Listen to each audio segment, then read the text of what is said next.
Another day, another vet video, baby.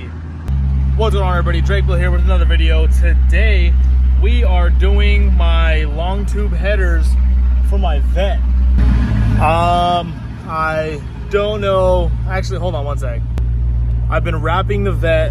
I guess I'm just gonna hold this video till after I already show the video of it being wrapped, so I guess you guys already know by now.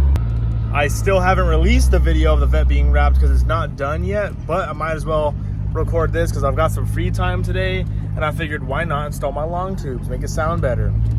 So right now I'm pulling it into the shop, and we're gonna take care of these headers. Hopefully it takes me no longer than about 3 hours from start to finish, and we'll have a loud vet. So getting started, we took off the covers here, but we have this shit that goes into the header. I don't know the name for it, but I got to figure out how to delete it because the long tube headers don't have that anymore. So I have to figure out how to get rid of that shit. Same as this side, it has it. Whatever this whole assembly is, I don't know, but I got to figure it out. So to start, I'm actually going to take off, I have to take off the alternator. Got to take off this bracket that holds all the coil fucking pack things on both sides, and then the spark plugs as well. This whole thing is one unit and it goes all the way up to the intake. So we're deleting that right now. It's completely gonna get rid of it. So let's take off all the 10s, alternator, and then I'll do a follow-up video. Of course, since this car is 21 years old, these things were just baked, locked on the spark plugs. It was a lot of work just to get these off. You can see the veins on my hands. They don't usually pop out like that unless I'm having trouble.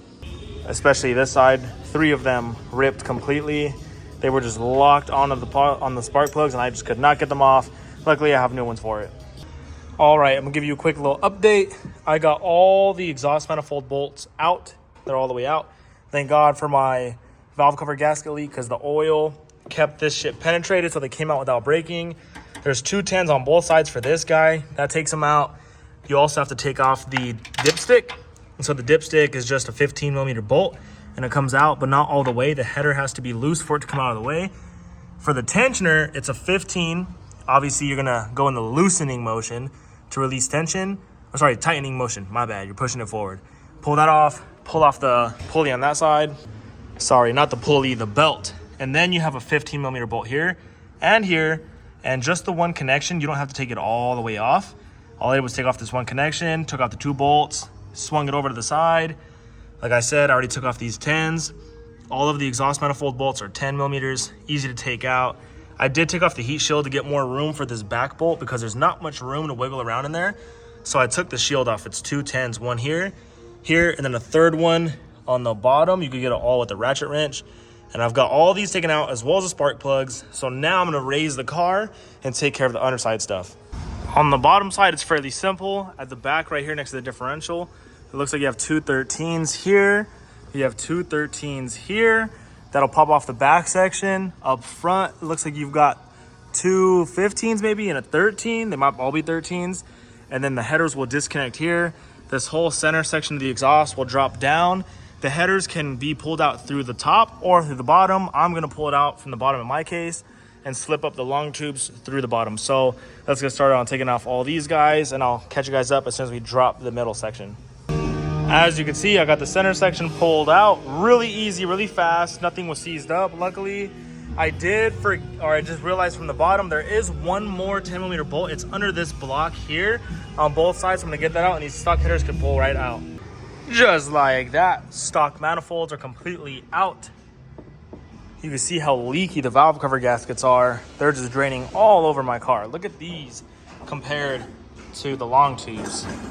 These are goofy as shit. I'm real excited for the little power gain here. I also ordered my heads cam setup and a high ram manifold, a Holley high ram, and an LSP throttle body. So we're going heads cam with the vet, and it should be somewhere around 500 horsepower NA. And I ordered a stage 4 NA cam, so it's gonna be choppy as a motherfucker. And you best believe I'm keeping a straight pipe because I need that chop. Here's this side. I don't exactly know where the fuck this goes. Goes all the way to the back to that side. And I would assume that there's a hose somewhere in the middle, and I'm trying to get rid of this shit all the way. So I gotta figure out how to pull this all the way out. Probably gonna chop it here, follow the hose, chop it completely. We're gonna move it. I'm gonna cap that end and then I'll update you if I could get this all the way out. When I tell you this was a bitch, excuse me, this was a bitch. So what I did was I pulled the valve cover off just to get a little bit more room, because if you look, that big hump goes down towards the engine and then down this way, okay? So it's a big V, and it sucks down that way towards the V of the engine, right? And so I took off the valve cover just to get a little bit more space, which helped. And what I did was, let's say this is the actual flange here, right? I dipped it like this, got the flange underneath here, pulling this back, pushing it down, and then that V hits here on the cylinder head. So you use a rubber helmet, Jesus Christ, a rubber hammer, rubber mallet, and you tap it down and you'll see the engine shifting over. That's the flex of the motor mount. And so I'm getting it down, and now I got it sucked down in there, but I got this fucking AC line in my way. So I was like, well, shit. So I pulled it back out and I bent this over just a little bit with my hand only, just to get a little bit more space, dropped it back down. And I couldn't get it to where this was sitting on this side of the rail. It was sitting on this side of this rail, this AC line. So what I did when I had it down there is I took off this cap to get a little bit more room. Keep in mind, only this part was underneath on this side here. I got a flathead. Oh, sorry. First off, I took off that 10mm nut that holds in that clamp so I get more wiggle room. I took a flathead, put it above this, underneath the header, and I pried, and then I pushed down until I was able to slip this under and back onto this side of the header. That's what I was struggling with. And now that I got it, keep in mind, you could take out the starter, but when you go to put in that starter again with long tubes, it's another fucking ball game. So I was like, okay, I'd rather struggle with just this AC line rather than the starter later on. Plus, I had to remove the valve cover gasket anyway because I need to put in my new ones. What I noticed is at some point, they got this valve cover gasket repaired. All that person did was put silicone. They didn't fucking replace the gasket. So I have a new gasket for both sides. But I even got this dipstick in. It's mounted, it's inside the engine. I just want to give you guys a quick little update. This was a bitch and a half. For this side, what I think I'm gonna do is pull off the steering rack. It looks like a 13 down there. Pull this just to get a little bit more room, probably tuck it up right in here. Get a little bit more room. I also pulled off this valve cover just to get some more room. And I might have just enough space to slip it down and kind of finagle it until I get it slipped down in there. I felt like I was doing something wrong, so I looked on YouTube to see how people do it. People from the bottom, keep in mind, every brand header is gonna be a little bit different. And so a lot of people were able to slip them through the bottom. That was not gonna happen in my case. People just drop them in from the top. That's also not gonna happen in my case. These ones take a little bit more work than the other ones that I've seen on YouTube. So I'm not doing anything wrong. It's just the way these were designed. Here we are, I kid you not, like 2 hours past the last clip. And I've been fucking with this driver's side for the last 2 hours nonstop. So the problem is getting it through the bottom. Some people lift the engine, but my problem is the header gets caught right in here. So there's this little extra hump. I ground it flat, still didn't fix my issue. And so I even tried it from the front, jacking it up from the pan a little bit, dropping it from the top, and I can't because it gets caught above this guy right here. And I can't fucking get this shit figured out. And so right here, now that it's ground down, it's getting caught on this big ass nub. And dude, it's just been a pain in my ass this whole time. I don't know what the fuck to do. Well, we got it up and in. As you can see, it goes all the way up to the flanges. What I had to do, let's use this one as our example, okay? This back one here, I had to hammer it in just a little bit, as well as grind down that nub flat with this block. Pull the engine over with a strap as much as I could with the engine down, and I was able to kind of wiggle, push and push and push all the way up, and it slipped past. Just make sure you guys are careful because the harness runs right there, and so does this ground. You don't want to get caught in it and rip any wires. So now that's in. I got it bolted up, spark plugs and everything, and then mid-pipe time. I put on the new valve covers and gaskets, clean off the surface real nice, put on the coil pack bracket with all the coil packs on it, and I also put in the spark plugs and the wires. This side's fine, none of them touch, but on that side they do. On this side, 2 of them do. So right there, that one touches, and this back one comes like really close. What I think I'm gonna do is add a zip tie to the bottom of the big piece and run it up to the bracket just to kind of pull it over a little bit. The kit was supposed to come with MSD ones and it didn't, so I have to order some. All right, it's the following morning and this is my issue that I'm having now. So I already have this exhaust strapped up, but to get it, with it not strapped, it's touching, right? And it has to be like have a 2-inch gap in between these two. So what we're gonna do is hook up a ratchet strap to each end for the lift and to the exhaust and spread them apart, and then we'll slip off or slip on the X pipe. So that's our fucking issue right now.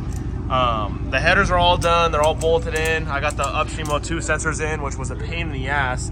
It's right there on top and there's just no access anywhere around. So that was its own struggle. Driver's side, not so bad, pretty easy. But this side, my God. God forbid I ever have to replace that sensor, or when I have to replace that sensor. Here we go, another struggle later and we're in. So this is what I had to do. Because the exhaust was so close together, strapped one side, separate it, put the X pipe on, right? And then you have to use your factory catback with this setup, and they have adapters. So it's going from 3 to like 2 3/4, or here we go, 2.5. And so one issue that I have with this is like kind of a Corvette thing, I would say. The clearance here and here, not enough room to put the clamp in between here. It would hit really bad and you're gonna hear it touching the car when you're driving. So I try to keep it flat a little bit. It might scrape, I'm pretty sure it will, but I sucked up I sucked up the exhaust as much as possible with my screw jack and then tightened it flat. So that's that. I'll show you guys. I got it perfectly centered. X pipe is in, tightened down all the clamps. And since we had to separate the headers like this to get the X pipe on, the connectors here had a big gap and you could see the gap a little bit, but I closed it up when I tightened the clamps. So hopefully we have no leaks there, which I don't think we will. As you can see, the catback that was on it before had an H pipe installed on it. Now we have an X pipe, so we should have a little bit more of a raspy, high pitched tone. And this shit is jank. There's no way that's factory. It might be, but I don't think so. That shit looks jank. But the vette, the long tubes and everything should be done. I already buttoned up all the top end side of it, so I think we're good to fire it up right now. Also, there's only one revision for the O2 sensor for the rears. I just capped it because a lot of people don't use them anyway, so I'm not gonna use the rears. I actually forgot, I need to connect the upstream sensor and the harness on both sides, and they're tucked up, so I'll do that right now. Kind of hard to see, but I zip tied them up. There's about a 1/2 inch of gap between the sensor, harness, and the header. Not as much gap as I'd like, but we can't really get it up any higher. This side was nice. I got it way tucked up there, but there's a lot more room on here to zip tie it to the clutch line. All right, I installed the front lip and these mud flaps, the front guards on both sides. So right now we're gonna go ahead and fire her up and get that first cold start.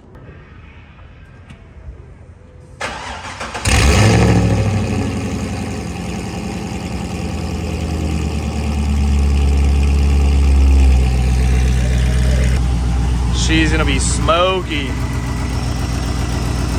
I feel like I hear an exhaust leak down at the connector.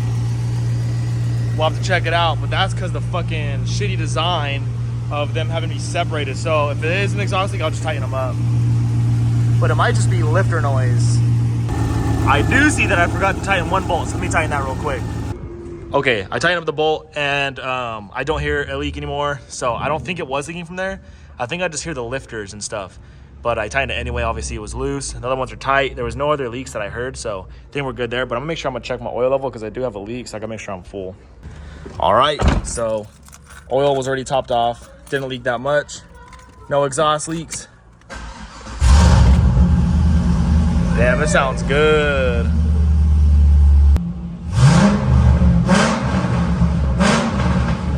When?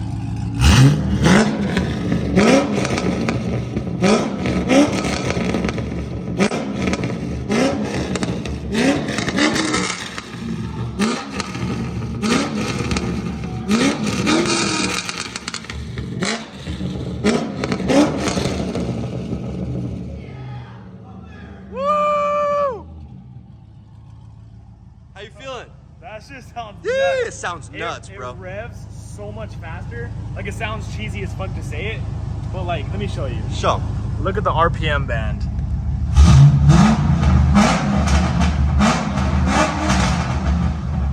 You hear the burbles? You no longer have that annoying cat. Yeah, that weird ass rattle. Let's go for a little test drive around the block. Bro, the car is so dusty. Bro, it sounds fucking good. It burbles so much now. We're gonna be fucking burning a bunch of all that oil from my hands, and the valve cover gaskets dripping on the headers and shit. Let's do a little rip.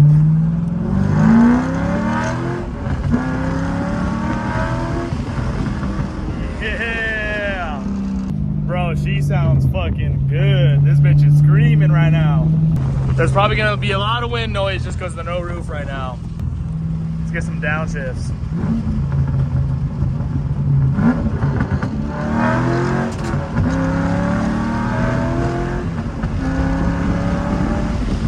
Woohoo! One more.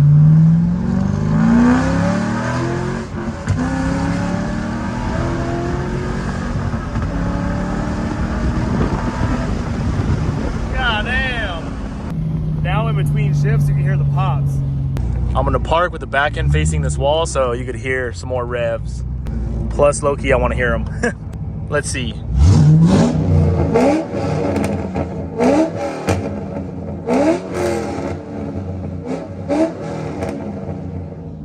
God damn, that sounds good. Look at it in full effect, man. Almost. All I have left is the side skirts, but with the lip, you could get the vision. It looks so good. So the fender has to be wrapped, the rest of the door handles and the roof, and we're solid. I think I'm doing a carbon fiber roof wrap. I also ordered all the new trim and everything, all new trim. But damn, she sounds crazy, man. That shit makes me excited. If you guys enjoyed the video, please like and subscribe. Stay tuned for more Corvette content. I'm coming out with a bunch of videos with it. Heads cam setup is on the way. So yeah, we're solid, man. If you guys enjoyed the video, again, like, subscribe. My mid squad, you know who you are, and I'll catch you on the next one. Deuces.